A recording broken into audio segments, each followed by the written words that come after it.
महाराष्ट्र में विधानसभा चुनाव 2024 के लिए 20 नवंबर को वोटिंग होगी और नतीजे 23 नवंबर को घोषित किए जाएंगे। इसी बीच चुनावी माहौल में सभी राजनीतिक दल अपनी अपनी जीत के दावे कर रहे हैं, लेकिन सबसे बड़ा सवाल यही है कि महाराष्ट्र की जनता इस बार मुख्यमंत्री के रूप में किसे देखना चाहती है, खासकर जब एक ओर महायुति और महाविकास अघाड़ी के बीच सत्ता संघर्ष जारी है, वहीं दूसरी ओर विभिन्न नामों की चर्चा भी तेज हो रही है। महाराष्ट्र में सत्ता संघर्ष के बीच महायुति शिवसेना, बीजेपी और अन्य गठबंधन की ओर से मुख्यमंत्री पद का दावेदार एकनाथ शिंदे हैं। एकनाथ शिंदे की लोकप्रियता और पार्टी की रणनीति इस चुनाव में एक बड़ा मुद्दा बन चुकी है। वहीं वहां विकास अघाड़ी एमबीए की ओर से अभी तक मुख्यमंत्री पद का दावेदार घोषित नहीं किया गया है और कई नामों पर चर्चा चल रही है। हालांकि महाविकास अघाड़ी के भीतर नेतृत्व को लेकर स्पष्टता की कमी बनी हुई है, जिससे उनका मुख्यमंत्री उम्मीदवार अभी तक किसी विशेष नाम पर सहमत नहीं हो सका है। महाराष्ट्र विधानसभा चुनाव 2024 को लेकर किए गए एक ताज़ा सर्वे मैट्राइस सर्वे में सामने आया कि महाराष्ट्र की जनता मुख्यमंत्री पद के लिए किसे पसंद करती है। सर्वे के अनुसार मुख्यमंत्री पद के लिए सबसे ज़्यादा पसंद किए जाने वाले चेहरे के रूप में एकनाथ शिंदे का नाम सबसे ऊपर है। जब लोगों से ये पूछा गया कि वे किसे मुख्यमंत्री के रूप में देखना चाहेंगे तो 40% लोगों ने एकनाथ शिंदे के पक्ष में सहमति जताई।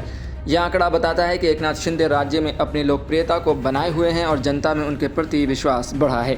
महाविकास अघाड़ी के भीतर मुख्यमंत्री पद को लेकर स्पष्टता की कमी है और अभी तक कोई पक्का नाम सामने नहीं आया। हालांकि एंटी बीजेपी मोर्चे पर कई नामों की चर्चा हो रही है, जिनमें उद्धव ठाकरे, शरद पवार और अन्य नेताओं के नाम लिया जा रहा है, लेकिन इन नामों के बीच जनता का रुझान अभी तक स्पष्ट नहीं हुआ है। हालांकि महाविकास अघाड़ी का दावा है कि चुनाव में वे वापसी करेंगे, लेकिन सीएम फेस को लेकर अनिश्चितता बनी हुई है। मैट्राइस सर्वे में एक और दिलचस्प पहलू यह है कि एकनाथ शिंदे सीएम पद के लिए सबसे लोकप्रिय चेहरे के रूप में उभरे हैं, लेकिन यह सर्वे सिर्फ एक झलक है। चुनावी परिणामों में विभिन्न कारक प्रभावित कर सकते हैं, जैसे विधानसभा क्षेत्र विशेष के मुद्दे, उम्मीदवारों का प्रचार और जनता का मूड। हालांकि वर्तमान समय में एकनाथ शिंदे के पक्ष में 40% वोटिंग समर्थन से यह स्पष्ट है कि उनकी लोकप्रियता बहुत मजबूत है।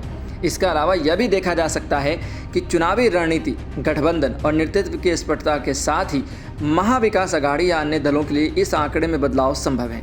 जैसे जैसे चुनाव नज़दीक आएंगे, राजनीतिक दल अपनी चुनावी धारणा और प्रचार के जरिए अपनी स्थिति को और मजबूत करने की कोशिश करेंगे। महाराष्ट्र विधानसभा चुनाव 2024 के लिए एकनाथ शिंदे को मुख्यमंत्री पद का सबसे मजबूत दावेदार माना जा रहा है, जैसा कि हालिया सर्वे में भी सामने आया। हालांकि महाविकास अघाड़ी और अन्य दलों के द्वारा किए जाने वाले प्रचार, रणनीति और आखिरी वक्त तक होने वाले राजनीतिक समीकरणों का असर चुनावी परिणाम पर ज़रूर पड़ेगा। अब ये देखना दिलचस्प होगा कि 23 नवंबर को आए नतीजे किस दिशा में जाते हैं और महाराष्ट्र की जनता किसे अपना अगला मुख्यमंत्री बनाती है।